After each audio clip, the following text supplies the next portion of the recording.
Chers amis, bonjour, quel plaisir aujourd'hui de vous retrouver pour un 8e épisode de notre série vidéo Chronologie chez le distributeur de montres de prestige Orgon qui se trouve au 58 rue du Faubourg Saint-Honoré. Alors, pour comprendre toute l'essence de ce partenariat ainsi que retrouver toutes les marques dont nous avons parlé auparavant, je ne peux que vous encourager à aller découvrir cette série Chronologie à la fois sur le site Les Rabilleurs, mais avant tout sur notre chaîne YouTube qui porte le même nom, c'est assez simple à retenir. Nous allons attaquer aujourd'hui l'un des plus importants piliers de l'horlogerie ces 2 derniers siècles, une marque qui était prépondérante dans la vision qu'on a aujourd'hui de l'horlogerie suisse dans son développement et qui a marqué de son empreinte forte tout l'univers horloger. Cette marque, c'est Longines et on va aujourd'hui revenir sur une partie de ses faits d'armes, pas tout parce que sinon il faudrait dormir ici et faire un épisode de 4 semaines et aussi vous présenter donc 2 collections importantes aujourd'hui qui définissent un petit peu tout ce dont je vais vous parler en première partie. J'ai nommé la collection Ultrachron et la collection 190e anniversaire dans la collection Master.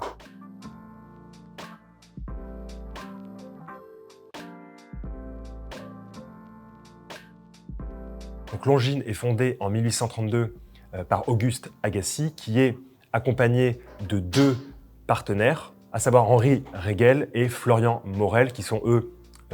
2 anciens associés. Et donc l'entreprise au départ ne va pas s'appeler Longines, mais va s'appeler Regel Jeunes et Compagnie. Après le départ de ces associés qui avaient un âge déjà assez avancé, Auguste Agassiz va faire appel à son neveu, Ernest Francillon, pour donner une impulsion vitale à l'entreprise et faire ce qu'elle va devenir dans le futur et ce qu'elle est aujourd'hui. Et en fait, à la fin des années 1860, l'entreprise, grâce à Ernest Francillon, se développe plutôt bien et il faut trouver des nouveaux lieux de production, des nouveaux lieux d'assemblage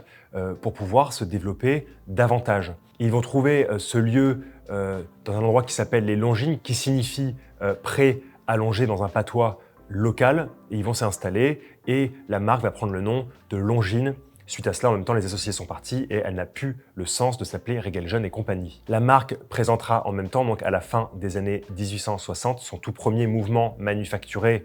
sur place, qui n'est autre que le mouvement A20 de Longines. C'est un départ dans la vie manufacturière de l'entreprise. Un autre nom importe dans la suite des aventures, c'est celui de Jacques David, qui n'est autre que le cousin d'Ernest Francillon, qui va appeler, enfin, alors, il ne prend pas son téléphone portable à l'époque évidemment, mais qui va appeler pour lui demander de venir développer toute cette partie justement manufacturière chez Longines. Donc Jacques David, c'est un profil d'ingénieur qui a fait ses armes à Paris, à l'école centrale, il faut le dire. C'est un peu bien de rappeler qu'il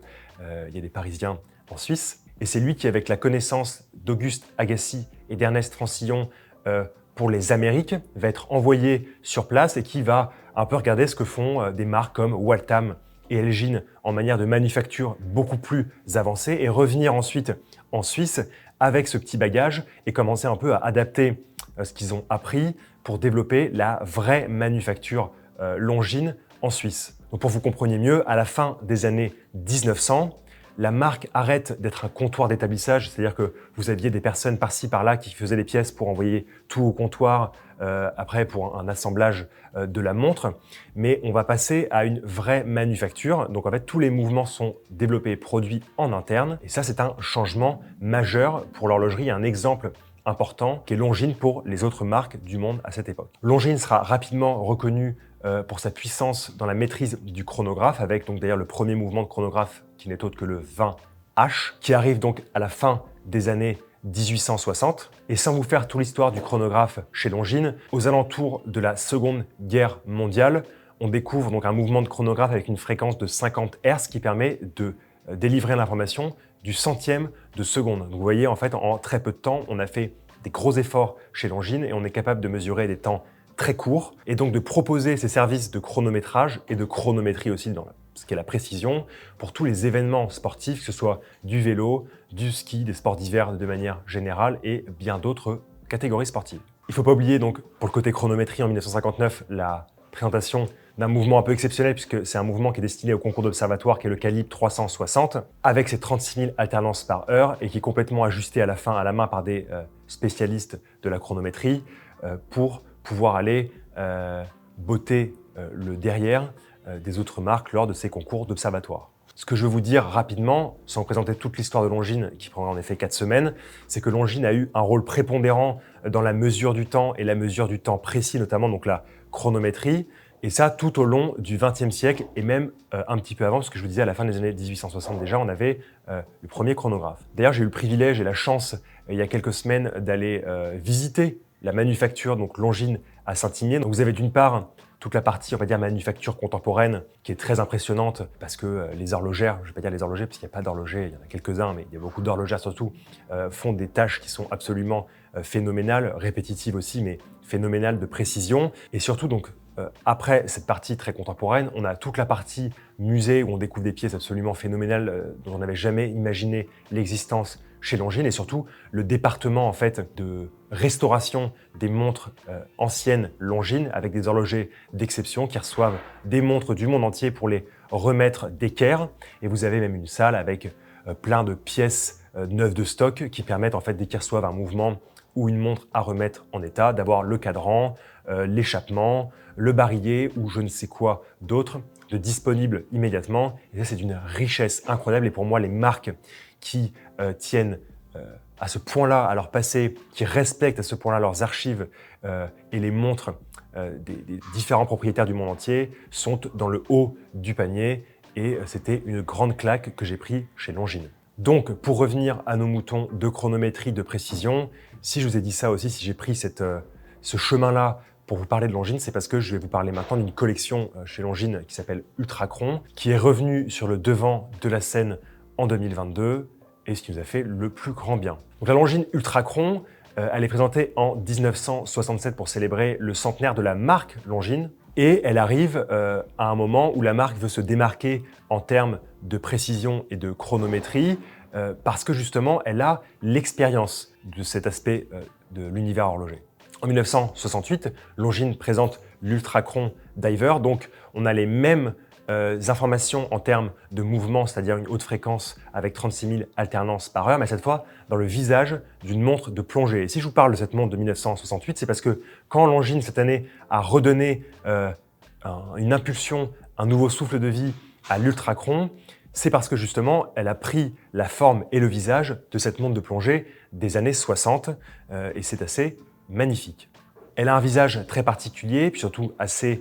costaud, puisque le boîtier mesure 43 mm de diamètre. Alors ça se ressent pas beaucoup parce que les cornes sont très très courtes, mais la montre est quand même importante une fois mise sur le poignet. On a la lunette tournante unidirectionnelle qui caractérise toute plongeuse bien née, si je puis dire, avec une bague en saphir, le fond et la couronne vissée, et surtout en fait sur ce cadran magnifiquement texturé. On a vraiment l'esprit de la fin des années 60, du début des années 70, avec un mélange d'index faceté et d'index peint, ainsi que l'aiguille rouge des minutes qui se détache à merveille du cadran noir texturé. On retrouve aussi, ce qui nous fait plaisir, le logo en applique de l'Ultrachron à 6 heures. Et ce logo n'est autre que,